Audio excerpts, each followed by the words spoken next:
شیخ یہ جو deviant sexual behaviour ہے، سائیکالوجی میں نے اب نارمل سائیکالوجی ایک سبجیکٹ ہم پڑھتے ہیں، اس میں پورا ایک چیپٹر ہے سائیکو سیکشول ڈس آرڈرس. اس میں یہ اسی طرح کے ڈیوینٹ سیکشول بیہیویئرز ہیں. تو اس میں ایک وجہ بتائی جاتی ہے کہ جیسے مثال کے طور پہ اب کھل کے بات کروں، یہ جن مردوں کو زیادہ شوق اس کا ہے جو حرام عمل ہے، جو لعنتی عمل ہے، اینل سیکس جو ہے، تو ان کی ذرا ہسٹری کھول کے دیکھی جائے، سب کی نہیں لیکن میجورٹی میں یہی ہوتا ہے کہ ان کے ساتھ ایسے معاملات ہوئے ہوتے ہیں بچپن میں، یا انہوں نے کیے ہوتے ہیں، ان کو عادت وہ ہوتی ہے. جیسے میں آپ کو، یا پھر انہوں نے بہت زیادہ دیکھے ہوتے ہیں، یا بہت زیادہ دیکھے ہوتے ہیں. میں آپ کو ریئل جو ہے وہ ایک کیس اسٹڈی بتاتا ہوں. مجھے کسی نے بتایا کہ 17 سال کا لڑکا، اس نے بتایا کہ جب وہ 17 سال کا تھا، بعد میں تو خیر بڑا ہو کے وہ بتا رہا تھا جب اس کی شادی ہوگی، کہ جب میں 17 سال کا تھا تو میں اپنے ماں باپ کے آگے روتا تھا، پیٹتا تھا کہ بھئی میری خواہشات ہیں، آپ نہ کچھ انتظام میرا کریں، جلد کریں، اس پہ توجہ دیں. تو ظاہر ہے ہمارے کلچر میں آپ کو پتہ ہے یہ بڑا عجیب ہے کہ 18-19 سال میں لڑکے کی شادی کر دی جائے، تو ماں باپ نے توجہ نہیں دی اس طرف. تو اس نے خود بتایا کہ میں بس اس طرف چلا گیا. پھر اب ظاہر ہے وہ مردوں کی طرف جانا پڑا اسے، تو اس سے اس کو وہ عادت پڑ گئی. اس کے بعد وہ کہتے ہیں کہ اب میری شادی ہوئی تو مجھے اٹریکٹ ہی یہ چیز کرتی ہے، میں جو ہے نا وہ دوسرا عمل عورت کے ساتھ نہیں کر سکتا.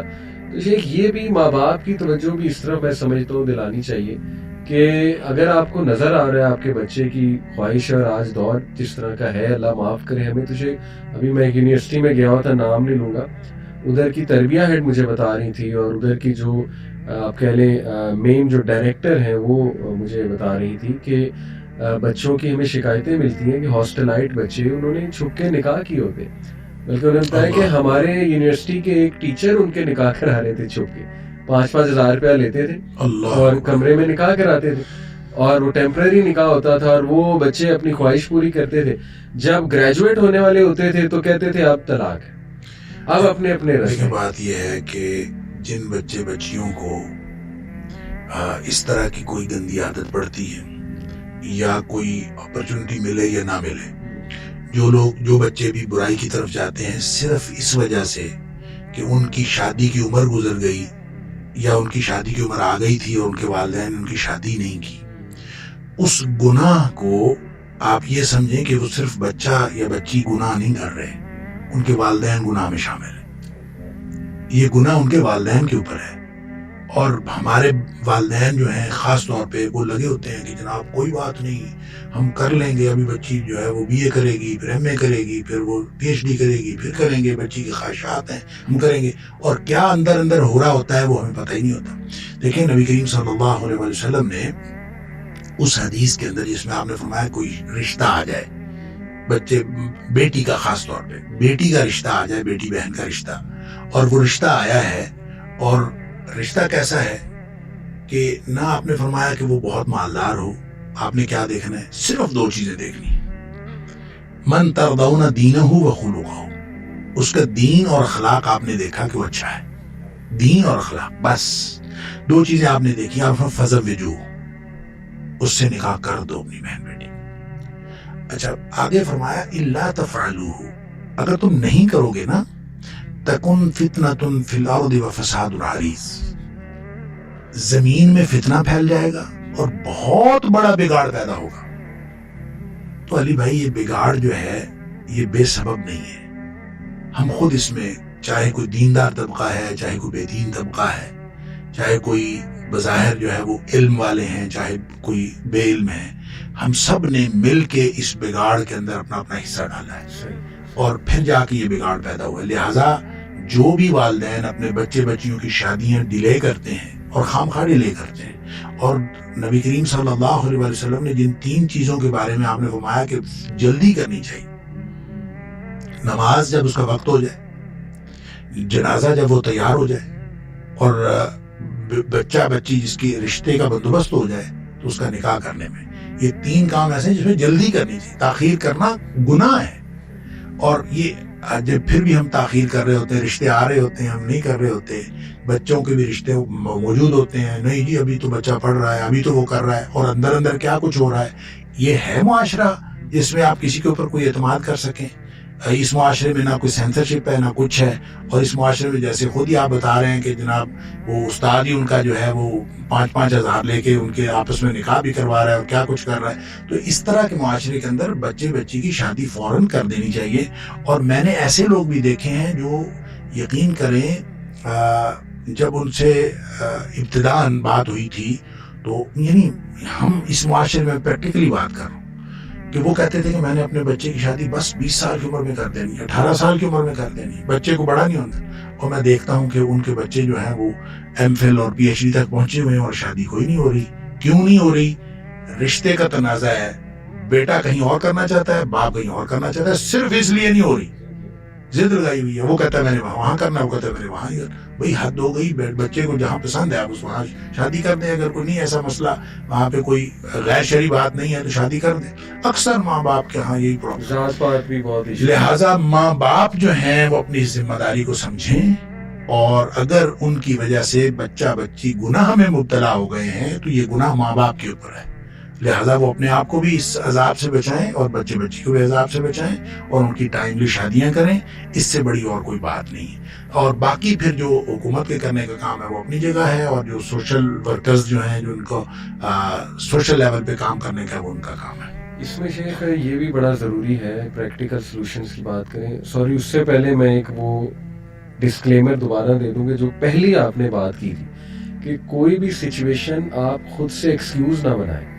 جیسے اب کوئی ہماری اس بات کو لے کے دیکھا یہ لوگ بھی مان رہے ہیں کہ ماں باپ کا قصور ہے، تو اب چونکہ ماں باپ مان نہیں رہے تو چلو گناہ کیے جائے. تو میں انہیں اسی طرح توجہ دلاؤں گا آپ کی جو پہلی بات تھی کہ یہ کوئی ایکسکیوز نہیں ہے کہ اب حرام کام کرنا ہے. اس پہ صبر تو کرنا چاہیے نا آپ کو. اگر چلے ماں باپ لٹ سے نہیں کر رہے تو اس کا ہرگز یہ مطلب نہیں آپ چھپ کے نکاح کرنے لگے ہیں حرام کام. نہیں، اس کا مطلب یہ نہیں ہے جی کہ آپ گناہ کریں گے تو صرف ماں باپ کو گناہ ہوگا. اس کا مطلب یہ نہیں ہے. جی جی جی آپ کا گناہ آپ کے اوپر ہے. وہ تو بہت بڑا گناہ ہے. آپ کا گناہ آپ کے اوپر ہے، ماں باپ کا گناہ ماں باپ کے اوپر ہے. یعنی یہ کہنا چاہیے کہ ماں باپ بھی گناہ میں شامل ہیں. صحیح.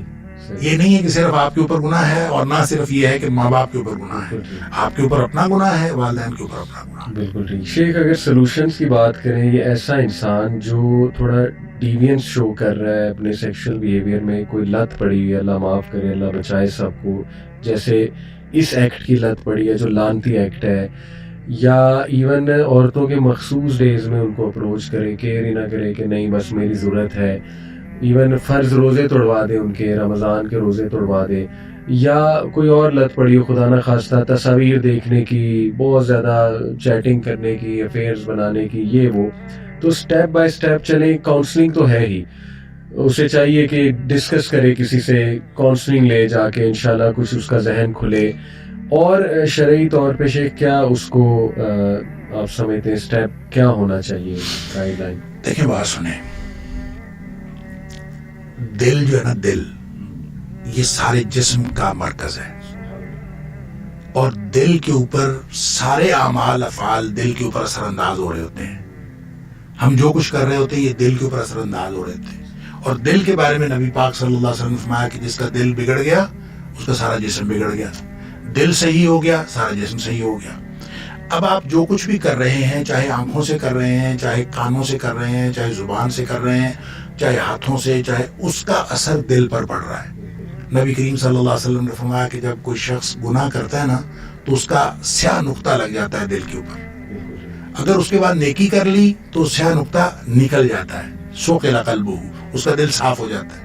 لیکن اگر اس نے نیکی نہیں کی اس کے بعد اس کو بار بار کرتا گیا تو وہ نقطہ لگتے لگتے لگتے پورا دل سیاہ ہو جاتا ہے. اچھا، پورا دل سیاہ ہو جاتا ہے تو یہ اصل میں ایک زنگ کی کیفیت ہے، جو زنگ نصیحت کا کرنٹ پاس نہیں ہونے دیتا، یا یوں کہہ لیں کہ نیکی کی طرف جانے نہیں دیتا. یہ گویا آپ اپنے آپ کو جو نیکی کی جو ٹینڈنسی تھی یا نیکی کا جو کیپیسٹی تھی، جو ایبلٹی تھی، وہ ختم کر لی، جس کو آپ کہتے ہیں مجھ سے اب ہوتا نہیں. اب اس کا مطلب ہے دل خراب ہو گیا. تو اب آپ نے کیا کرنا ہے؟ وہ جو دل خراب ہوتا ہے، اس میں دو باتیں میں دو ڈفرینٹ ڈائمینشن میں کرنا چاہتا ہوں. جب دل خراب ہو گیا ہے تو دل خراب ہونے میں جو سب سے زیادہ ایفیکٹ ہوتا ہے نا، سب سے تیز، وہ آنکھ کا ہوتا ہے. اس لیے نبی کریم صلی اللہ علیہ وسلم نے فرمایا آنکھ شیطان کے تیروں میں سے ایک تیر ہے. ٹھیک ہے جی, یہ ہو نہیں سکتا کہ یہ کسی جگہ پہ پڑے اور یہ آپ کے اوپر شیطانیت جو ہے وہ طاری نہ کر دے, شیطنت طاری نہ کر دے, یہ ہو نہیں سکتا. لہٰذا اس کو نگاہ کو جو ہے وہ اس کی حفاظت کرنی بہت ضروری ہے. جب آپ بد نظری کرتے ہیں, انسان کے عمل کے اوپر ہر چیز کا فرق پڑتا ہے, لیکن جتنا عبادت کو, نیکی کو ختم کرنے میں اور اس کو ڈیمیج کرنے میں اور بلیمش کرنے میں جتنا کردار ہے بد نظری کا, اتنا کسی اور چیز کا نہیں. جس نے ایک دفعہ بد نگاہی کی, ہو نہیں سکتا کہ اگلی دفعہ نماز وہ اس خشوع و خضوع سے پڑھ لے جس خشوع و خضوع سے پچھلی دفعہ پڑھ رہا تھا. لہٰذا پہلی بات تو یہ ہے کہ وہ اپنے آپ کو بد نظری سے بچائے. اچھا, بد نظری کو ہم بہت سارے لوگ جو ہیں اس کو گناہ ہی نہیں سمجھتے. اچھا مثلاً میں آپ کو بتاتا ہوں, میں 2006-07 میں گلاسگو میں تھا, تو ہمارا جو ہے نا وہ نان مسلمس کے ساتھ ایک انٹریکشن تھا کہ کسی آرگنائزیشن نے رکھا ہوا تھا ایک ڈنر نان مسلمس کے ساتھ, اور طے یہ ہوا تھا کہ ہر ٹیبل کے اوپر جو ہے نا مسلمس بھی ہوں نان مسلمس بھی ہوں تاکہ ان کو اسلام کا تعارف ہو. تو ظاہر ہے خواتین بھی تھے, میل بھی فیمیل بھی سب بھی. تو ہم وہاں سے اٹھے, ہم نے نماز عشاء کی پڑھنی تھی. تو میں نے جب مسجد میں آئے تو میں نے کہا یار وضو کر لیں دوبارہ, بد نظری بہت ہوئی ہے. تو میں نے کہا بد نظری بہت ہوئی ہے, وضو کر لیں. تو میرے ساتھ ایک امام تھے وہاں کے, تو وہ مجھے کہتے ہیں بد نظری سے وضو ٹوٹ جاتا ہے. میں نے کہا جی اگر بد نظری سے وضو نہ ٹوٹے نا تو بد نظری نہیں رکتی. اگر اس سے وضو نہ ٹوٹے تو پھر یہ کبھی نہیں رکتی نہیں. اس کو بد نگاہی کو گناہ سمجھیں کہ جو آپ کا وضو توڑ دیتی ہے, آپ کی نیکیوں کو بلیمش کرتی ہے. اس لیے سب سے پہلا کام یہ کریں کہ باوضو رہیں. جو نکلنا چاہتا ہے نا وہ باوضو رہا کرے. بالکل ٹھیک. اچھا, باوضو رہے, باجماعت نماز پڑھے, نمازوں کا اہتمام کرے, قرآن کا اہتمام کرے. اور جب وہ اس طرح کی نیکیاں کرے گا تو وہ جو دل کو ختم کرنے والی چیزیں ہیں وہ آہستہ آہستہ ٹھیک ہوتی جائیں گی.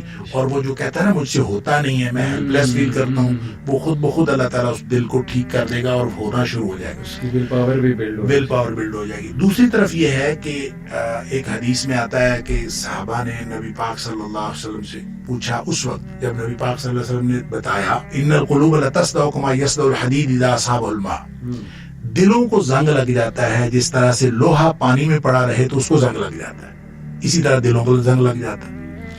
اب زنگ لگ جاتا ہے تو اس کا مطلب کہ نکمے ہو جاتے ہیں, کسی کام کے نہیں رہتے. تو صحابہ نے پوچھا ما جلاؤہا یا رسول اللہ صلی اللہ علیہ وسلم, اس کو ٹھیک کرنے کا, اس کو صاف ستھرا کرنے کا کوئی طریقہ ہے؟ آپ نے فرمایا کثرت ذکر الموت و تلاوت القرآن.